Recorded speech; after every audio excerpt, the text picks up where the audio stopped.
are literally thousands of pictures out there that really capture that childlike sense of wonder, that understanding, that caring. I can tell just from looking at you that many of you can relate to these feelings. So because I'm going to be referring to this human-non-human connection throughout this presentation, I want to just do a brief exercise with you to explore it a bit more fully. I'd like you to try to think of one or more animals in your life who you have felt a connection to. And by connection, I mean anything from identifying with an animal or animals to loving them. I simply mean caring about their well-being. Maybe it was the horse you took riding lessons on, or your next-door neighbor's kitten. Maybe it was the dog you grew up with, a hurt bird you rescued. Maybe it was a fish or a turtle, I'm sorry. Now, I want to just do a quick poll. Just raise your hand if you were able to think of at least one animal. All right, that was easy. More than one animal. All right, now raise your hand if you've ever felt cared about or loved by an animal. All right, that's a whole lot of love. And our experience tells us something important. We care about animals. We make animals the heroes of our children's stories and the stars of their shows. When we're walking in the woods and we catch a glimpse of a deer through the trees, or when we see dolphins leaping out of the ocean, or when we notice a delicate butterfly resting on a flower, we often feel that sense of awe that makes us just stop and speak in hushed voices and watch what some might even call reverence. When we hear of an abused or mistreated animal, we recognize the injustice and we feel outraged. When we're at the petting zoo and the piglet chooses our hand to eat out of, we feel special. We get excited. Can you relate to some of these feelings? I can too. So before we get started, I want to just tell you a little bit about me and my story and how I came to be here today. This is a picture of me a long time ago now, and my dog Fritz. My mother tells me that we adopted Fritz when he was about 2 months old, and I was, about 2 years old. So we were really both just babies when we first met. Now, Fritz was my first dog, but he was also my first friend. We did everything together. We played together, we napped together, and we even vomited together once during a sickening summer road trip. And Fritz was also my first heartbreak when he died at the age of 13 of liver cancer. But what I didn't realize back then was that Fritz, more accurately, my connection with Fritz, would be the catalyst for my life's work. And that's what brings me here today. My life's work as a professor, a psychologist, and an author has centered around one key theme. It's a theme that is central to our freedom of choice and therefore to our personal empowerment and to social and ecological justice. And that theme is making the connection. So I'm here to talk about our connection with other beings and with ourselves and with our core values, and about the invisible belief system, the ism, that disconnects us from these fundamental aspects of our lives. I'm here to talk about how this ism creates a gap in our consciousness when it comes to some of the most frequent and important choices that we make, our food choices, and how this gap ultimately causes us to act against our own interests and the interests of others. So I'm here with a goal, which is simply to raise awareness of this ism to promote personal empowerment and social and ecological justice. Now, the presentation is going to be in 3 parts. First, I will talk about the problem of the gap. What exactly is this gap in our consciousness, and how does it obstruct our freedom of choice? Next, I'll talk about the underpinnings of the gap. What causes and maintains this gap that guides our food choices, and what are the consequences of our choices on ourselves and our world? And how does this gap reflect an ism that is in fact a social justice issue? And finally, I'm going to talk about the solution to the gap. How can we resolve this gap in our consciousness to make more empowered and just choices? And how can we work to incorporate this ism into our analysis, into our awareness, this ism that is interlocking with so many other isms? So let's get started. What is this gap I've been referring to? Now, to explain this concept, I want to do another quick exercise. I'd like you to imagine that you are the guest at a dinner party and your host is famous for her homemade pasta and meatballs, and she serves you a dish that looks like this. I'd like you to consider whether you would find this dish delicious or disgusting. I'm not going to take a vote on it, don't worry. Now, for those of you who would find this delicious, which is probably the majority in this room, the majority in this world, imagine that you find it so delicious that you ask the host for her recipe. And flattered, she replies, well, the secret is in the meat. You need to start out with 3 pounds of extra lean golden retriever. Okay, so take a moment to reflect on your thoughts and feelings. Now, chances are what you thought of just moments ago as food, you now think of as a dead animal. What you just felt was delicious, you now feel is disgusting. Chances are your experience of the meat dramatically changed, even though nothing about the meat itself actually changed. So what is it that changed? Well, what changed is simply your perception of the meat. I don't think there was any animal cruelty involved in this, but I can't really say for sure. Our perception is the lens that we look at the world through. And when it comes to eating animals, our perception is shaped largely, if not entirely, by our culture.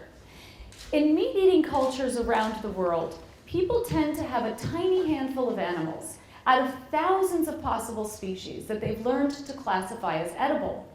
All the rest we learn to classify as inedible and disgusting to consume.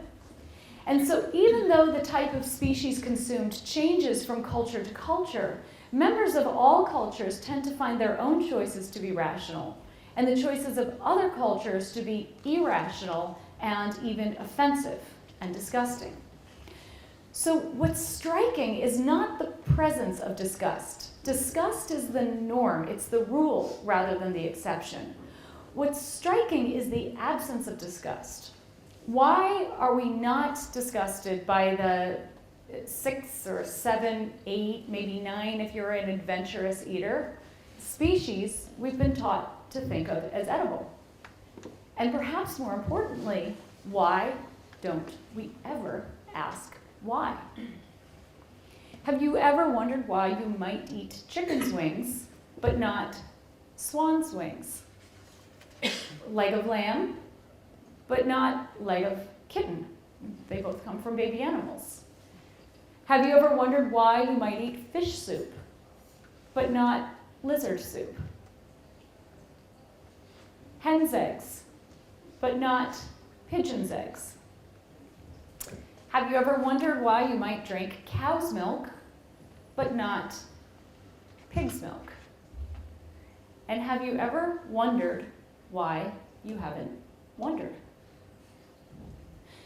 When it comes to edible animals, there is a disconnect. There is a gap in our perceptual process. There's a gap in our consciousness. We don't make the conscious connection between the meat on our plate and the living being it once was. Sure, I knew on some level that whenever I ate meat, someone had to die for my plate, but on another level, I just didn't connect the dots. I had that knowing without knowing. I had a gap in my consciousness. And so because this gap in our consciousness blocks our awareness of the reality of our meat, it also blocks our authentic thoughts and feelings about our meat. Remember when I told you you were eating a golden retriever, chances are you couldn't help but think of the living animal and feel disgusted. And yet when you believed you were eating the flesh of a cow, chances are you had no thought of the living animal and felt no disgust. And when we are not aware of the reality of our meat or of our authentic thoughts and feelings about our meat, then we are also not aware that we have a choice, that we are making a choice every time we eat meat. And so this gap in our consciousness, it robs us of our ability to make our choices freely. Because without awareness, there is no free choice. For much of my life, I never questioned my choice to eat pigs and chickens and cows and fish because I never even thought I had a choice. No one had ever asked me if I wanted to eat animals, how I felt about eating animals, if I believed in eating animals. No one had ever encouraged me to reflect upon this daily practice that had such profound ethical dimensions and personal implications. Eating animals was just a given. It was just the way things are. If you think about it, though, it is really striking that our culture teaches us to spend more time thinking about what brand of shampoo to buy than about what species of animals we eat and why. When our food choices have such a significant impact on our bodies, our minds, and our world. So now that we've talked a little bit about what this gap is, we can turn our attention to the next set of questions, which is, where does it come from and what are its consequences? It was half a lifetime before I started asking these questions. It was 1989, and I had recently awoken to find myself hooked up to intravenous antibiotics at Beth Israel Hospital in Boston, after having eaten what turned out to be my very last hamburger. According to my team of doctors, Beth Israel is a teaching hospital, so to my humiliation, I was assigned a group of young, good-looking medical students who were fascinated with my intestinal activity, and I'll say nothing more about it.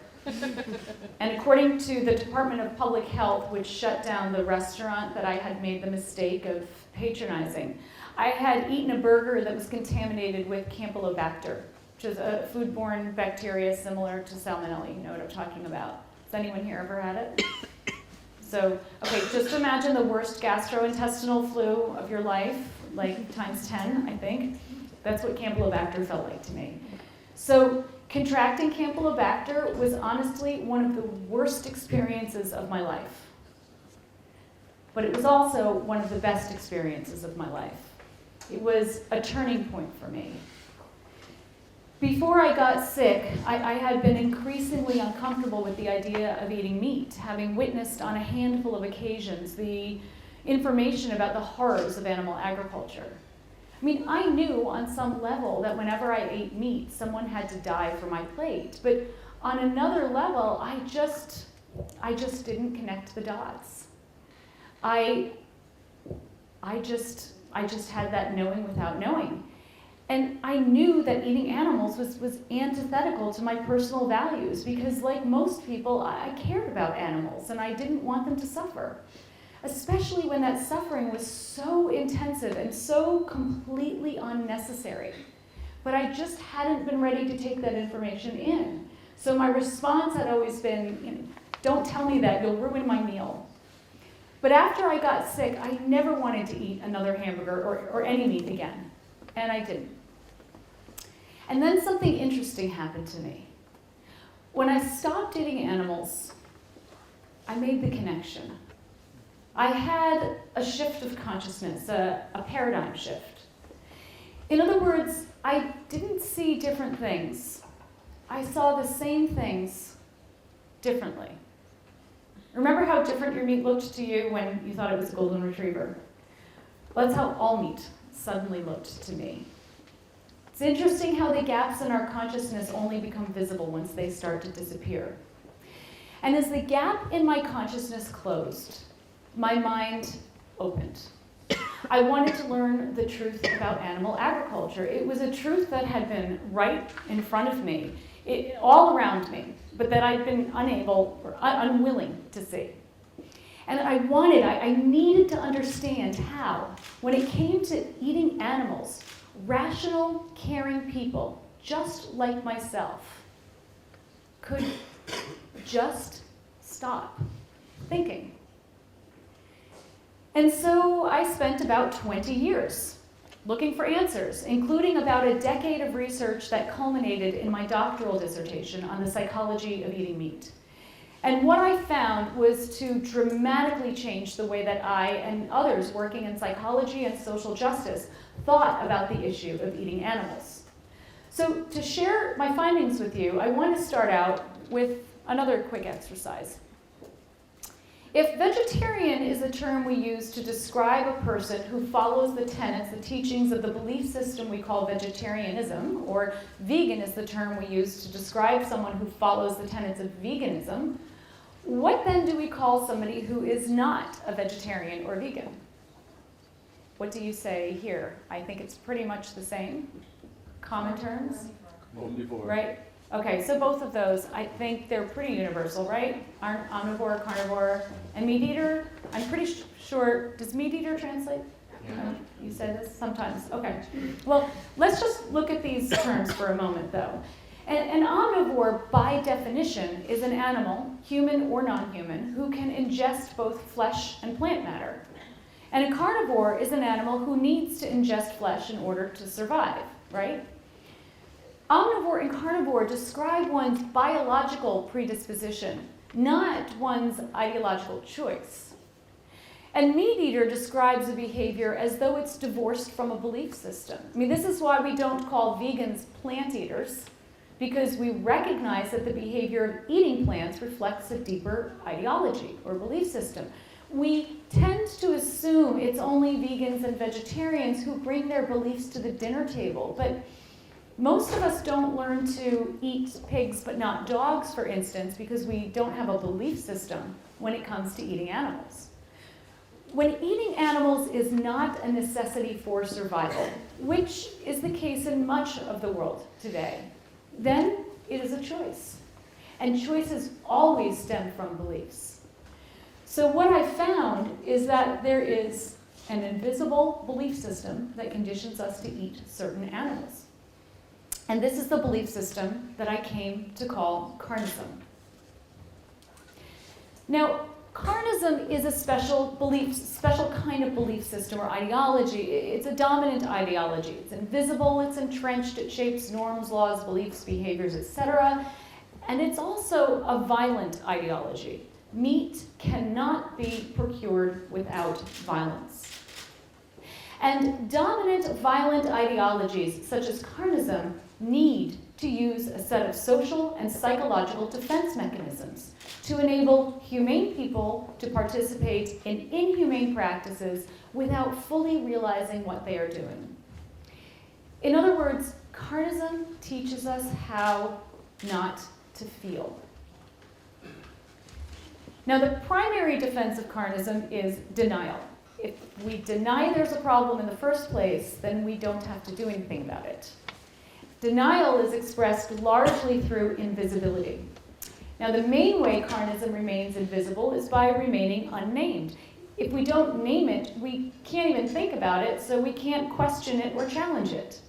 The invisibility of Carnism is why eating animals appears to be a given rather than a choice. But Carnism also keeps its victims out of sight and therefore conveniently out of public consciousness. And if the problem is invisible, then there will be ethical invisibility. Now, Carnism is an entire, system of victimization. It victimizes all of us in different ways. But before I talk about the invisible victims of Carnism, I want to do another exercise with you that many of you may know the answer to give you a sense of the power and scope of invisibility. This one is a fill in the blank. Does anyone here know the answer? 124,000 farmed animals are killed globally every... Any weeks? Day? Hour? Minute? The source is going there. There's no room for second. Take a moment to think about this. If you guessed minute, you guessed correct. That adds up to about 65 billion animals per year.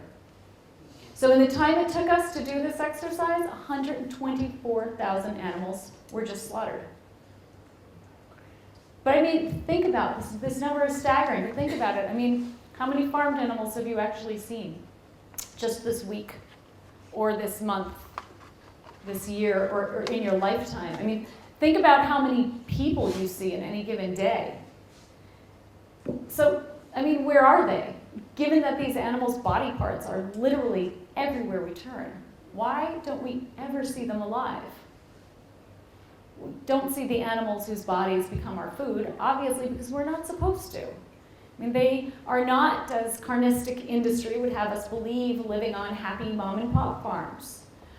The vast majority of animals whose bodies and eggs and dairy make it to our plates come from factory farms or CAFOs, windowless sheds in remote locations that are virtually impossible for anyone outside of industry officials to obtain access to.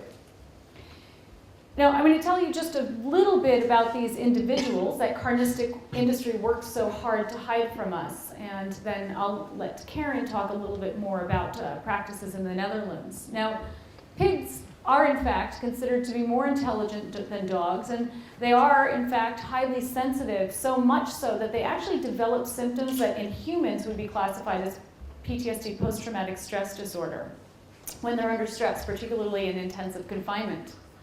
We know that bovines form deep and lasting bonds with their offspring and sometimes across species. Speaking of across species, even chickens. I don't know how they got them to pose for this, but chickens and turkeys are considered intelligent social beings that actually have exhibited an array of altruistic behaviors. There's some quite fascinating studies on this. And certain types of crustaceans and fish have been demonstrated to be sentient, to have pain receptors, such that legislation in certain parts of the world has been enacted protecting them. So for instance, in some places it's actually illegal to boil lobsters alive today.